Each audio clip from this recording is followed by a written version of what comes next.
Hello everyone, this is professor MH और आज के इस वीडियो में we will discuss lecture number 5 TY BCom semester 5 direct access April 2024 का एटीकेटी का पेपर यूनिवर्सिटी पेपर सोल्यूशन। ये क्वेश्चन है question number 3A। Messrs Adveshwar Infotech income from business है एंड अदर सोर्स है प्लस डिडक्शन अंडर चैप्टर 6 है। ये lecture series start हुई है जिसके अंदर हम लोग अप्रैल 2024 का यूनिवर्सिटी पेपर सोल्यूशन देखेंगे। 2023-22 ऑलरेडी अपलोडेड है, लिंक डिस्क्रिप्शन है, वहाँ जाके आप देख सकते हो। सिर्फ डिफरेंस ये आएगा कि जो कैपिटल गेन का क्वेश्चन है उसमें थोड़ा अमाउंट का डिफरेंस आ सकता है, बाकी ऑलमोस्ट सिलेबस सेम होने की वजह से वो पूरे लेक्चर्स आपको आप देखकर अपने कॉन्सेप्ट को क्लियर कर सकते हैं। अब हम लोग यहाँ क्या करेंगे, ये this is the lecture number 5। Already 4 lecture upload हो चुके हैं, लिंक डिस्क्रिप्शन में है। हम लोग ने क्या किया है कि जो भी टॉपिक डायरेक्ट टैक्स का आता है जैसे इनकम फ्रॉम बिजनेस, तो इसका एक छोटा सा रिवीजन भी होगा, अदर सोर्स का एक छोटा सा रिवीजन भी होगा और जो भी डिडक्शन आएंगे उनका भी रिवीजन होगा, जिससे क्या होगा कि आपको यूनिवर्सिटी पेपर सोल्यूशन के साथ साथ रिवीजन भी होता जाएगा, जिससे आने वाले जो दूसरे सम्स है उसमें आपको हेल्प मिल जाएगी। तो let's start with the question first. Question दिया है कि following is the profit and loss of Adveshwar Infotech owned by Rutika More. Owned by Rutika More profit and loss account है for the year ended 31 March. 20 mark के लिए पूछा गया था। प्रॉफिट एंड लॉस दिया है यहाँ पे, ये प्रॉफिट एंड लॉस आपके पास है,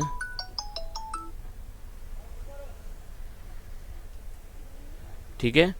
प्रॉफिट एंड लॉस जैसे ही आया तो समझ जाना कि इनकम फ्रॉम बिजनेस है। यहाँ पे तो मैंने मेंशन कर दिया कि this is the income from business and other source, लेकिन आपको कैसे फाइंड आउट करना है, मैंने आपको हर क्वेश्चन में बोला है there are 5 heads of income, salary, business, house property, capital gain, other source. फिर इसको सबको टोटल करते तो आपको मिलता है GTI, ग्रॉस टोटल इनकम। उसमें से आप क्या माइनस करते हो, deduction under chapter 6A। 6A में आता है ATC, आता है ATCCC, DD, TTA, वो सब आता है। तो अब आपको फाइंड आउट करना है कि इन चारों में से कौन कौन सा है। कैपिटल गेन तो सेपरेट क्वेश्चन आएगा, तो ये चारों में से कौन सा है। तो सबसे पहले जैसे ही प्रॉफिट एंड लॉस अकाउंट का नाम आया तो बिजनेस समझ जाने का।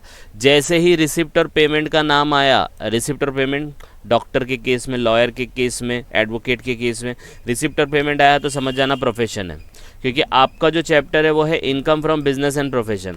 तो ये बिजनेस होगा क्योंकि यहाँ पे प्रॉफिट एंड लॉस हो गया, कंफर्म हो गया बिजनेस है, तो एक कंफर्म हो गया बिजनेस। अब देखो अदर सोर्स कहाँ से मिलेगा, तो इन प्रॉफिट एंड लॉस के क्रेडिट साइड में जाने का, ये वाले साइड पे इसमें देखने का। देखो ग्रॉस प्रॉफिट दिया है, ये बिजनेस में होता है क्योंकि ट्रेडिंग अकाउंट से आता है। सेविंग बैंक इंटरेस्ट, इंटरेस्ट जो आएगा ना वो अदर सोर्स का ही आइटम होता है। अब अदर सोर्स में क्या है, 4-5 आइटम है जो अदर सोर्स में आते ही आते। पहला इंटरेस्ट रिसीव्ड, इंटरेस्ट आया, अदर सोर्स का आइटम है। हर इंटरेस्ट टैक्सेबल होता है, याद रखो, देखो रिवीजन हो रहा है। इंटरेस्ट जो होता है हर टाइप का इंटरेस्ट इज टैक्सेबल, 2 को छोड़ के। अभी आप TY लेवल पे है, TY BMS, SY BAF और MCOM लेवल पे है तो आपको इतना ही आएगा। तो ऐसे याद रखने का, interest is taxable except 2 interest को छोड़ के। एक PPF होता है, PPF पे इंटरेस्ट मिला, और दूसरा होता है पोस्ट ऑफिस सेविंग, ठीक है। इसके ऊपर इंटरेस्ट मिला कि ये नॉट टैक्सेबल होता है, बाकी सब इंटरेस्ट टैक्सेबल है, ठीक है। तो ये दोनों देखो इंटरेस्ट है, सेविंग बैंक इंटरेस्ट है और इंटरेस्ट ऑन बॉन्ड है। इनकम टैक्स रिफंड, ये इनकम ही नहीं होती है, लेकिन इसको लिखना है ये इनकम ही नहीं, क्योंकि आपने टैक्स ज़्यादा भरा वही रिटर्न आ रहा है। It is not income only, लेकिन हम लोग इसको एक नोट में तौर पे डाल देंगे कि भाई this is not taxable only, क्योंकि इसके ऊपर भी कभी कभी मार्क्स आ जाता है। अभी हम लोग यूनिवर्सिटी के पेपर चेक करते हैं तो उसमें ऐसे भी दिया होता है कि जो चीज़ नॉट टैक्सेबल, जैसे नॉट टैक्सेबल है तो उसको नोट्स में लिखेंगे तो उसके ऊपर 1 मार्क है, कभी कभी ऐसा आता है। तो मैं आपको इसका लॉजिक बताऊँगा कि कैसे इसको रखना, और ये 1 मार्क को भी नहीं छोड़ना है, ठीक है। तो यहाँ पे आपका हो गया इनकम फ्रॉम बिजनेस और अदर सोर्स। अब इसी के अंदर आपको बहुत सारी चीज़ें मिलेगी, डिडक्शन जैसे ATC, CCC, ये सब। तो यहाँ पे मुझे एक दिख गया है, ये सेविंग बैंक इंटरेस्ट होता है ना, ये ATTTA में आता है, तो ये एक याद रखना है। तो यहाँ पे चाहिए तो लिख लेने का ATTTA, ठीक है। और भी जैसे जैसे क्वेश्चन बढ़ेंगे तो करेंगे। अब यहाँ पे कुछ एडजस्टमेंट दिया है, एडजस्टमेंट के हिसाब से हम लोग वो चीज़ों को टिक मार्क कर लेंगे। तो डेप्रिसिएशन पे टिक मार्क है, कार का है तो कार पे टिक मार्क है। कॉन्ट्रीब्यूटेड, देखो कॉन्ट्रीब्यूटेड आ गया, इन्वेस्टेड आ गया तो समझ जाना डिडक्शन है। ये चैप्टर 6 से क्या बोलता है ये आपके इन्वेस्टमेंट और कंट्रीब्यूशन बताता है, एक्सपेंसेस बताता है जो आपके पर्सनल है, वो यहाँ पे माइनस होता है, तो उसमें एटीसी आता है। तो ये देखो लाइफ इंश्योरेंस भरा तो ये एटीसी हो गया, तो एटी टीटीए के बाद हम लोग को एटीसी भी आएगा, ठीक है। फिर इन्वेस्टेड पीपीएफ, पीपीएफ भी एटीसी के अंदर आता है। अब बच्चों को कन्फ्यूजन होता है, सर अभी आपने बोला interest on PPF is not taxable. Interest on PPF is not taxable, लेकिन इन्वेस्टमेंट इन 1 लाख पीपीएफ वो एटीसी में माइनस होगा। जब आप इन्वेस्टमेंट करोगे तभी तो इंटरेस्ट मिलेगा ना, इंटरेस्ट पहले कैसे मिलेगा? तो पहले इन्वेस्टमेंट होगा तो एटीसी में वो माइनस हो जाएगा, फिर उसके इंटरेस्ट जो भी मिलेगा वो भी नॉट टैक्सेबल हो जाएगा।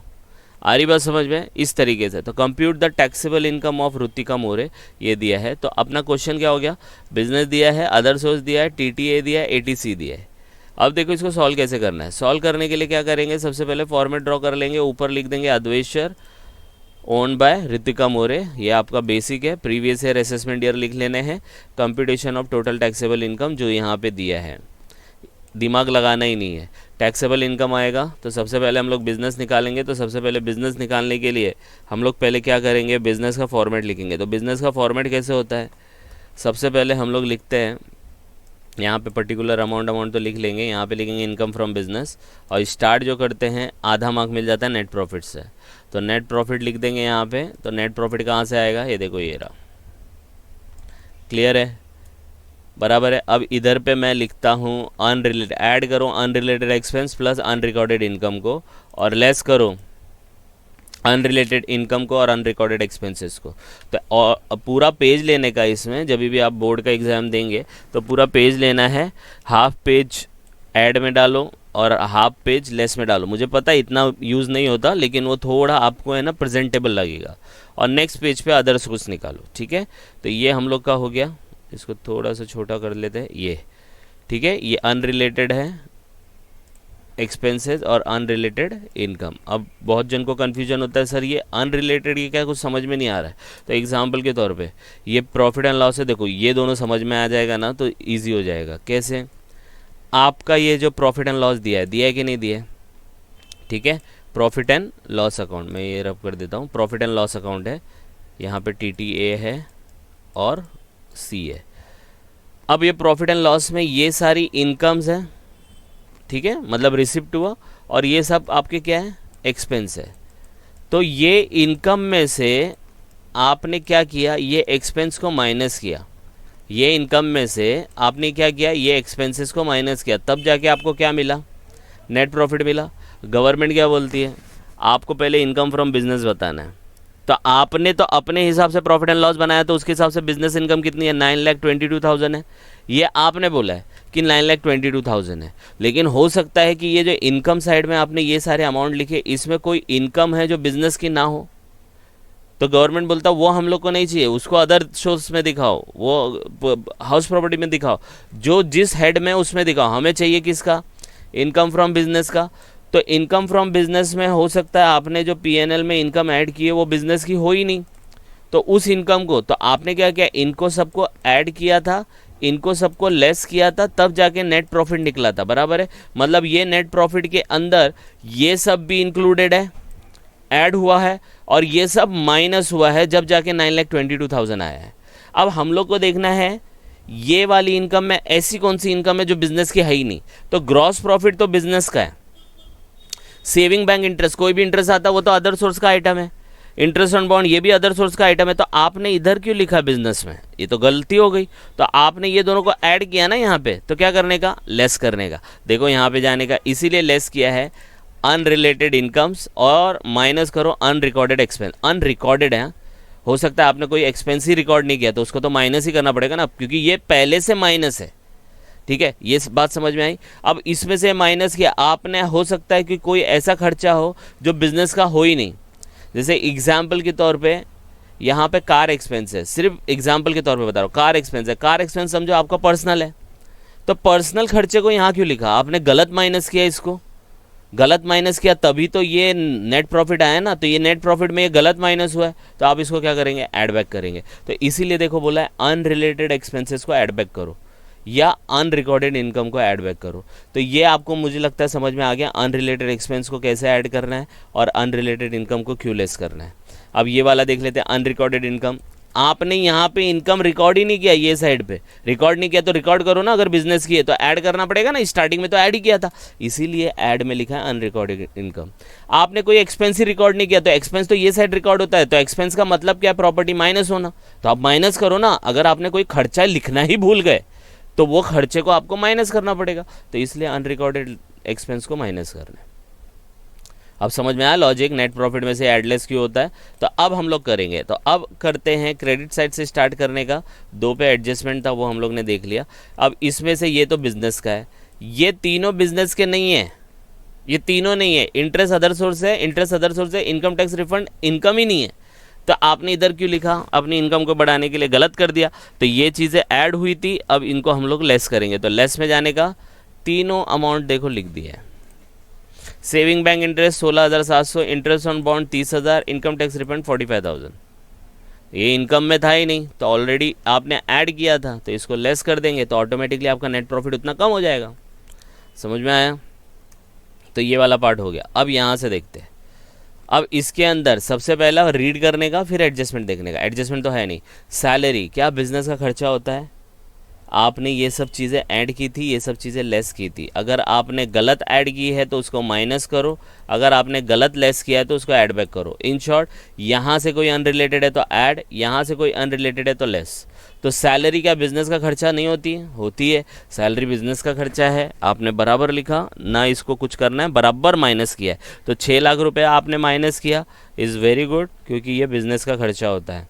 लेकिन इसमें क्या बोला, including 2 lakh is bonus is still not paid. अब बोनस है, क्या बोनस बिजनेस का खर्चा होता है, होता है। अब बोनस का प्रोविजन पढ़ते हैं हम लोग।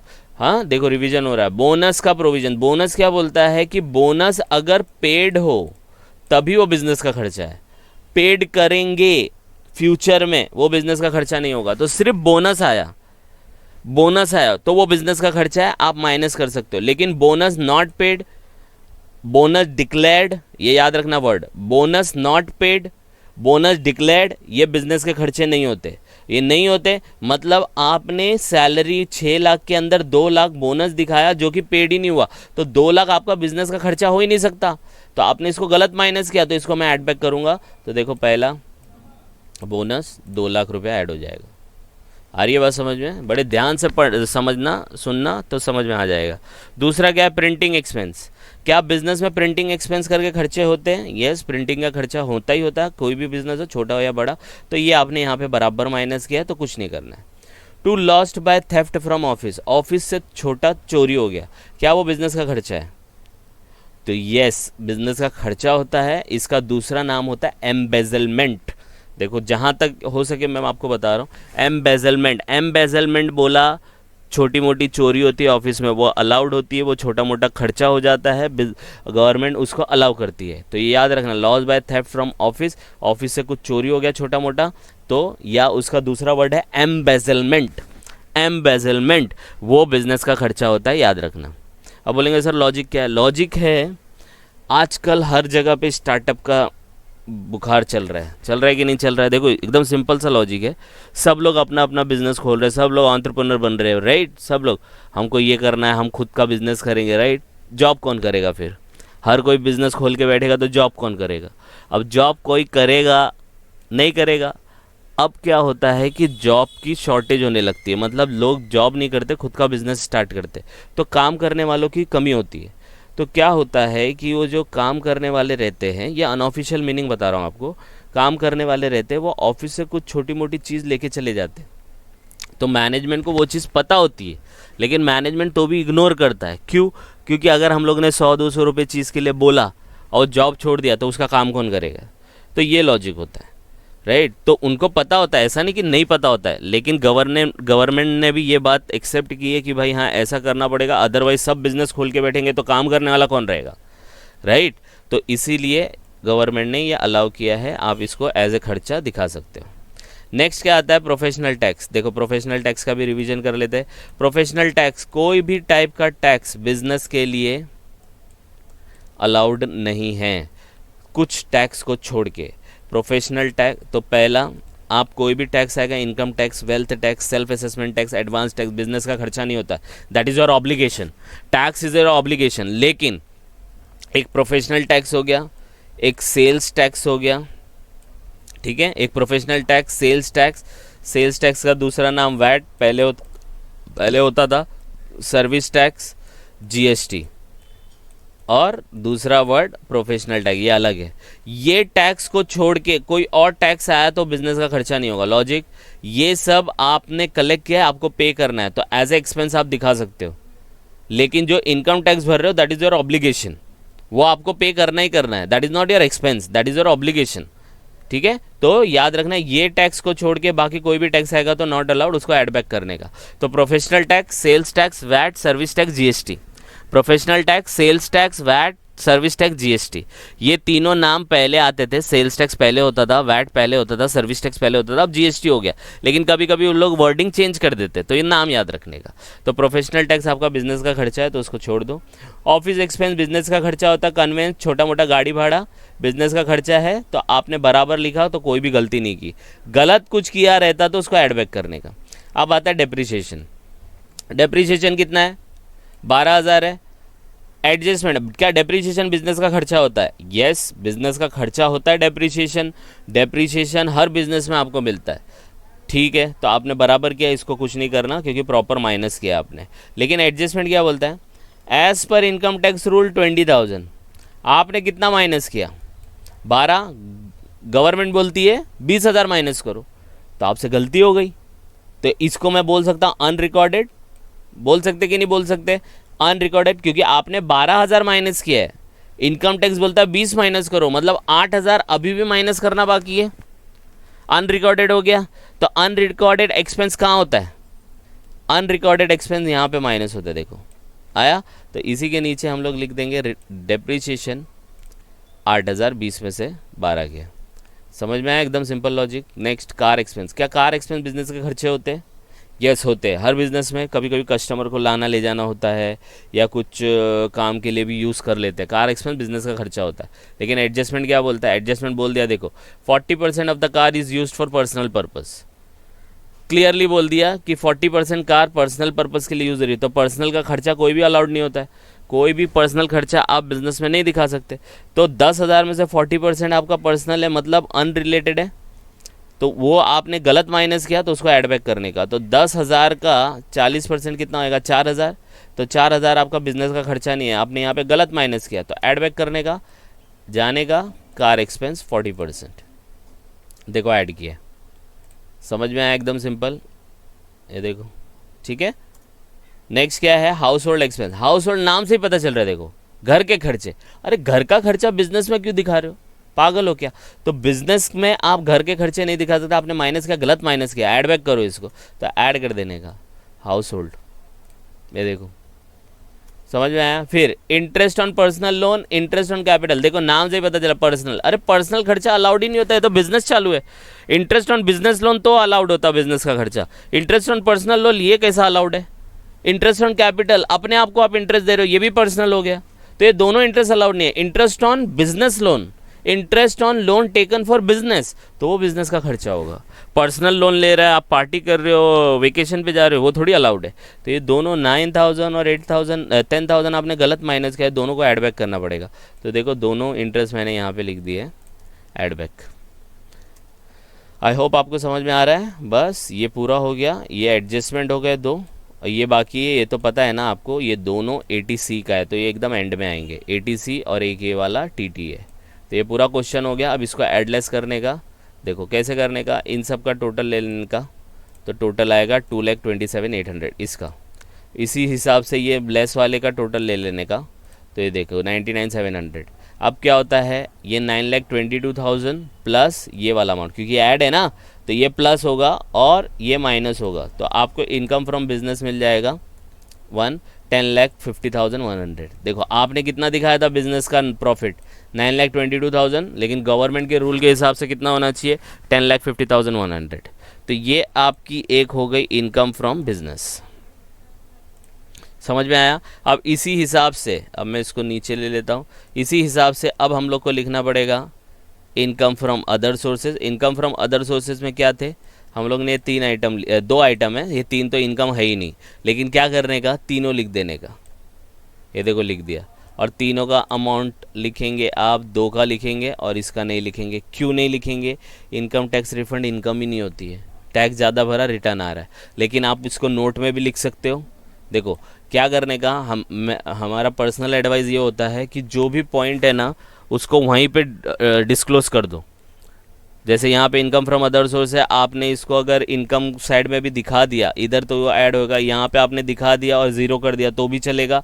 नीचे जाके एकदम नोट्स लिख दिया कि भाई income tax refund is not an income only, तो भी चलेगा। लेकिन क्या होता है, मार्क्स सब पे मिलता है, मार्क्स सब पे मिलता है। तो आप अगर नीचे लिखना भूल गए तो आपका 1 मार्क कट जाएगा। इसलिए जो भी आइटम आता है ना उसको लिख के डैश मार देने का, अगर वो नॉट टैक्सेबल है तो बार बार लिखने की ज़रूरत नहीं है। आ रही बात समझ में। तो अब इनको टोटल करेंगे, क्योंकि इंटरेस्ट कोई भी टैक्सेबल होता है, मैंने आपको बोला है इनकम फ्रॉम अदर सोर्स में इंटरेस्ट आता है टैक्सेबल, 2 इंटरेस्ट को छोड़ के, पीपीएफ का और पोस्ट ऑफिस का। मैंने बताया था पीपीएफ का इंटरेस्ट नॉट टैक्सेबल और पोस्ट ऑफिस का इंटरेस्ट नॉट टैक्सेबल। तो इसी को टोटल कर लेंगे, ये आपका आ गया। This is your second one, income from other sources. ये सेकेंड है, 1 है, इन दोनों को ऐड बैक करेंगे तो आएगा आपको ग्रॉस टोटल इनकम 1 और 2। तो 10,50,000 100 प्लस 46,700 ये आ गया। अब इसमें से आपको माइनस करना पड़ेगा क्या, डिडक्शन अंडर चैप्टर 6 से। तो पहला डिडक्शन क्या था हम लोग का, 80 TTA था। अब 80 TTA क्या बोलता है कि 80 TTA बोलता है कि सेविंग बैंक पे आपको जितना भी इंटरेस्ट मिले उसको पहले अदर सोर्स में टैक्सेबल करो। क्योंकि मैंने आपको कैसे कहा, इंटरेस्ट मिला टैक्सेबल, इंटरेस्ट मिला taxable, taxable taxable taxable. Public provident fund से मिला not taxable, post office saving से मिला 3,500 तक है वो नॉट टैक्सेबल, लेकिन इंटरेस्ट इज टैक्सेबल। तो इंटरेस्ट टैक्सेबल हो गया। लेकिन 80 TTA बोलता है कि आपको सेविंग बैंक इंटरेस्ट के ऊपर 10,000 तक का एग्जेम्पशन मिलेगा, डिडक्शन मिलेगा। इसका ये मतलब है कि जितना भी इंटरेस्ट आपको मिला है, तो मिला कितना, 16,700, तो उसमें से 10,000 गवर्नमेंट ने बोला है माइनस कर लो। क्यों बोला है, इससे क्या होगा, लोग ज़्यादा से ज़्यादा पैसा सेविंग बैंक में रखेंगे। आ रही बात समझ में। तो हर एक पॉइंट का लॉजिक होता है, हर एक पॉइंट का कुछ इंटेंशन होता है। तो ये इंटेंशन है। तो देखो 16,700 में से 10,000 माइनस होगा, ऑटोमेटिकली 6,700 पे टैक्स आएगा। ठीक है, तो ये डिडक्शन हो गया। तो TTA बोलता है सेविंग बैंक पे इंटरेस्ट मिला, FD पे इंटरेस्ट मिला, उसके लिए 80 TTA नहीं है। रेकरिंग डिपॉजिट पे मिला नहीं, only saving bank, saving bank, saving bank, saving bank. ये सबका है ना डिडक्शन अंडर चैप्टर 6 से का एक सेपरेट वीडियो बनाया गया है, लिंक डिस्क्रिप्शन में, वो देख लेना। बहुत छोटा छोटा वीडियो है, 10 से 12 मिनट का, पूरा कॉन्सेप्ट क्लियर हो जाएगा। दूसरा आपका है 80C, जिसमें लाइफ इंश्योरेंस भी भरा आपने और PPF भी भरा। तो लाइफ इंश्योरेंस कितना है, 67, और PPF कितना है, 1 लाख। तो दोनों को टोटल करेंगे आप तो 167 हो जाएगा। लेकिन आपको मैक्सिमम 80C के अंदर कितना मिलता है, 1.5 लाख मिलता है। तो 1.5 लाख प्लस 10,000, ये याद रखने का। सेविंग बैंक का 10,000 और 80C का जो मैक्सिमम लिमिट है 167 हो रहा है ना, 1.5 लाख तक ही मिलता है। तो 10 और 1.5 कितना होता है, 160 होता है। 160 ही माइनस करने को मिलेगा। यहाँ पे आपका आंसर कंप्लीट हो गया। 10,96,800 में से 1,60,000 माइनस करो, 9,36,800 आएगा। This is the main answer, you will get the 20 marks. ठीक है, ये देखो ये आपका पूरा विजिबल हो जाएगा यहाँ पे। ठीक है, इसको आप गो थ्रू कर सकते हो और कुछ डाउट आएगा तो कमेंट करके बता सकते हो। और please like and subscribe for more videos. Thank you.